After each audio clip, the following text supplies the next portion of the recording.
मैं हूँ वैशाली। तो हमने पिछले पीरियड में चांद से थोड़ी सी गप्पे, ये कविता पढ़ी वाली है। मैं आशा करती हूँ आपको वो समझ में आई होगी। तो आज हम उसके प्रश्न उत्तर देखने वाले हैं, यानी कि हम उसका प्रश्नाभ्यास करने वाले हैं।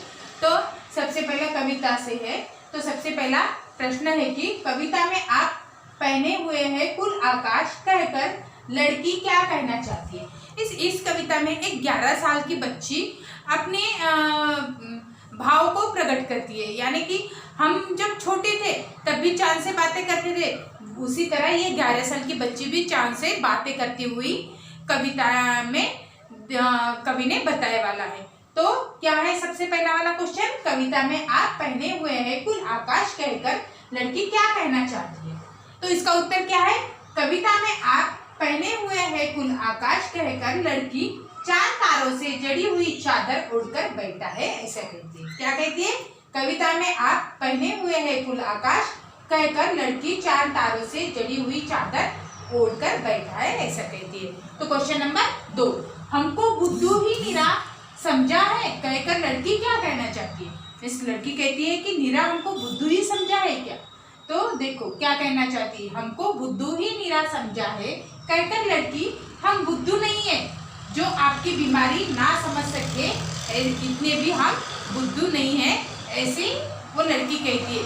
क्योंकि चांद पूर्णिमा से अमावस्या तक जो घटता चला जाता है और अमावस्या से लेकर पूर्णिमा तक बढ़ता चला जाता है, तो ये आपको एक बीमारी है, ये क्या मुझे समझ में नहीं आती है क्या, ऐसे वो लड़की कहती है।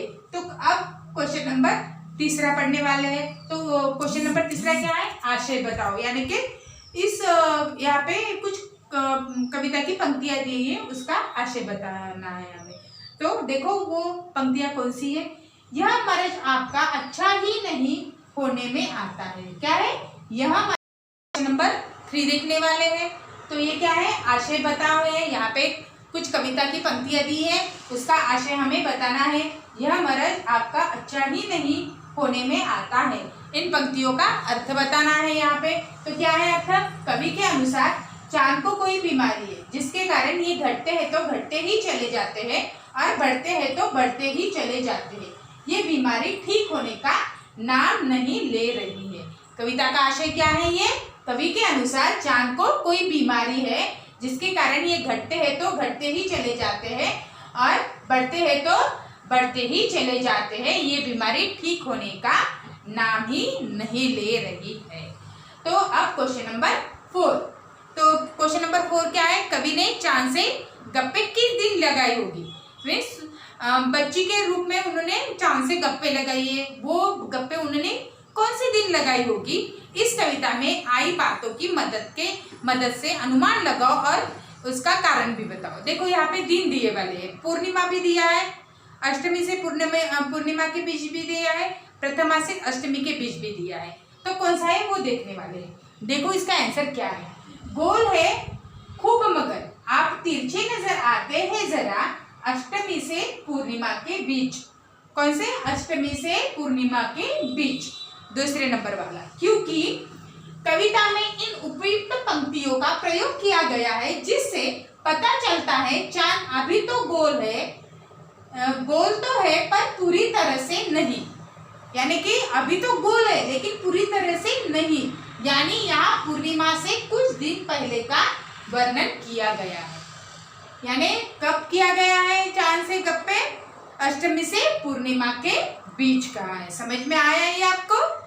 हमने चांद से थोड़ी सी गप्पे की भाषा कविता से, कविता के आगे से भी देखा है और अब भाषा की बात देखना है। भाषा की बात में क्या होता है, व्याकरण होता है।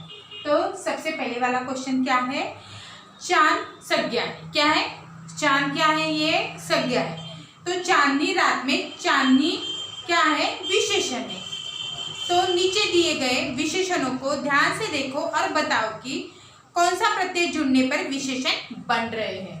यहाँ पे कुछ इन विशेषणों के लिए यहाँ नीचे दिए गए विशेषण ई प्रत्यय लगने से विशेषण बन रहे हैं। तो यहाँ पे विशेषण दिए वाले हैं। तो गुलाबी क्या है, ये गुलाबी क्या है, साड़ी है। गुलाबी क्या है, साड़ी है, यानी कि पगड़ी भी होती है, साड़ी और पगड़ी भी। और मखमली कुर्ता, कीमती सोना, ठंडी हवा और जंगली बिल्ली, कश्मीरी लड़का। तो यहाँ पे हमने ये विशेषण ई प्रत्यय लगने से तैयार हो गया है, ये देखा है। तो अब हमें क्वेश्चन नंबर दूसरा देखना है।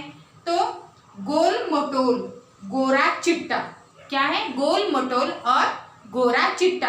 कविता में आए शब्दों के इन जोड़ों में अंतर है कि चिट्टा का अर्थ सफेद है और गोरा से मिलता जुलता है, जबकि मटोल अपने आप में कोई शब्द नहीं है, यह शब्द मोटा से बना है। तो ऐसे चार चार शब्द युग्म शब्द सोचकर लिखो और उनका वाक्यों में प्रयोग करो। यानी कि ये युग्म शब्द होते हैं। कौन से? गोरा, गोल, मटोल, गोरा, चिट्टा, ऐसे। तो यहाँ पे मैंने लिखे वाले हैं, देखो, बुरा भला। तो इसका वाक्य में प्रयोग करना है। वो अपने जिद पर अड़ा रहा इसलिए मैंने उसे बुरा भला कहा। क्या है? बुरा भला। वो अपने जिद पर अड़ा रहा इसलिए मैंने उसे बुरा भला कहा। तो आजकल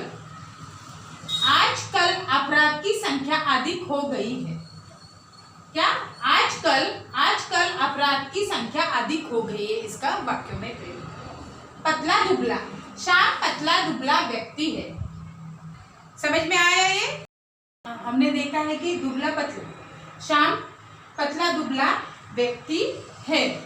तो सबसे लास्ट वाला, दिन रात परीक्षा की तैयारी के लिए मोहित ने दिन रात एक कर दिया। क्या है? दिन रात परीक्षा की तैयारी के लिए मोहित ने दिन रात एक कर दिया।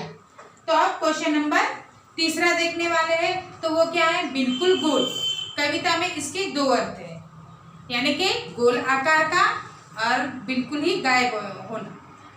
ऐसे तीन और शब्द सोचकर उनसे ऐसे वाक्य बनाओ जिनके दो दो अर्थ निकलते हैं। यानी कि जिन शब्दों के दो दो अर्थ निकलते हैं, ऐसे यहाँ पे तीन शब्द हमें लिखना है और उसका वाक्यों में प्रयोग भी करना है। देखो, पत्र। तो यहाँ पे पत्र दिए वाला है, तो पेड़ से पत्र गिर रहे हैं। क्या है?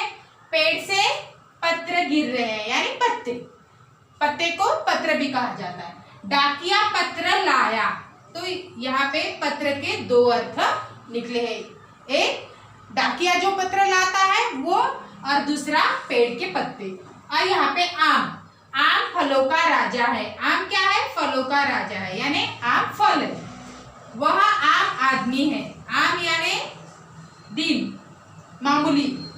वह आम आदमी है। तो आम के दो अर्थ यहाँ पे निकले वाले हैं। उत्तर, वह उत्तर दिशा की ओर गया है, यानी कि एक उत्तर दिशा है। शाम को इस प्रश्न का उत्तर नहीं पता था, यानी प्रश्न का उत्तर। सवाल, जवाब इसका अर्थ, यानी उत्तर के दो अर्थ यहाँ पे है। अब हम क्वेश्चन नंबर 4 देखने वाले हैं। तो वो देखो, गपशप, गप्पाजी, क्या इन शब्दों के अर्थ में अंतर है? तुम्हें लगता है, यानी कि आपको अगर लगता है ये गपशप, गप्पाजी में अंतर है, तो उसका अर्थ हमें यहाँ पे लिखना है। देखो, मैंने लिखे वाला है। गप, बिना काम की बात। गप यानी क्या होता है? बिना काम की बात। गपशप यानी इधर उधर की बातचीत, और गप्पाजी यानी कुछ झूठी कुछ सच्ची बात। तो अब इस 4 से थोड़ी सी गप्पे की हमने पूरी एक्सरसाइज देखी है, यानी कि प्रश्न उत्तर समझ के लिए वाले हैं। मैं आशा करती हूँ आपको ये समझ में आए होंगे। तो आपको क्या करना है, मैं अगले पीरियड में इसके वर्कशीट सेंड करूँगी आपको। वो आपके हिंदी की नोटबुक में लिखना है और मुझे मेरे पर्सनल व्हाट्सएप पे सेंड करना है। तब तक के लिए धन्यवाद।